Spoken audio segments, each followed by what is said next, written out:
Oh, an embarrassing experience that I have while recording is just my stomach existing. The human body is amazing and beautiful, but also very interesting when you get it on a hot mic.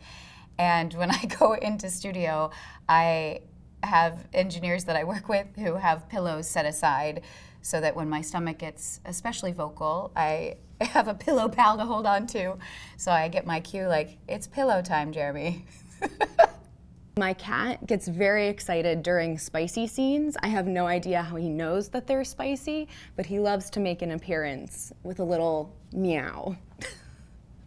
What is constantly embarrassing to me as a narrator is getting all of the proofing packs, all of my, here are the words you mispronounced, and me finding out that my whole life I've mispronounced the word stereo, or one of my favorites was feral.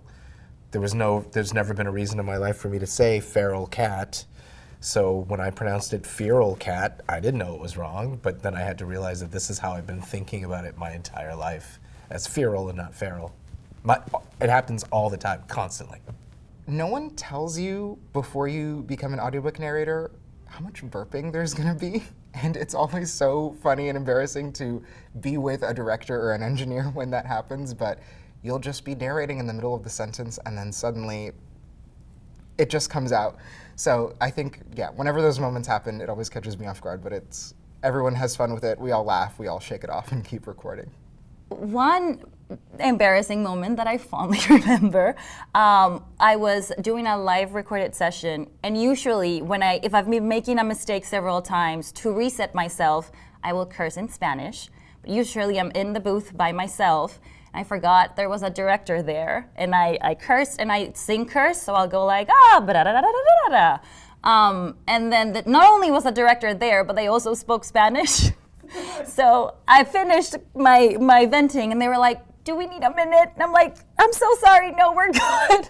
The funniest blooper I was ever made aware of came via a listener who emailed me and said, I'm listening to one of your books and midway through, all of a sudden you say, are you kidding me? Not again! So I emailed the producer and said, we got a problem, and hopefully they fixed it. It was a pretty serious book about, written by a doctor, and there was just something about a patient, and it was like a very sad story, but for something about it, there was just some phrasing that was really funny, and I laughed, and we all laughed, the engineer laughed, and then I had to control myself so much from just not continuing to laugh, and even 20 minutes later, I'd think back on it, and it was just embarrassing because you're like, this is not a funny story, but here I am, unable to control I felt like I was 12 years old. I had a book once where there was a major character, a boyfriend character who was Welsh, and I was very confident. I'd never done a Welsh accent, but I'm very confident with my accents. I was like, this is going to be great. I'll give myself a couple days before I start recording to take a look at it.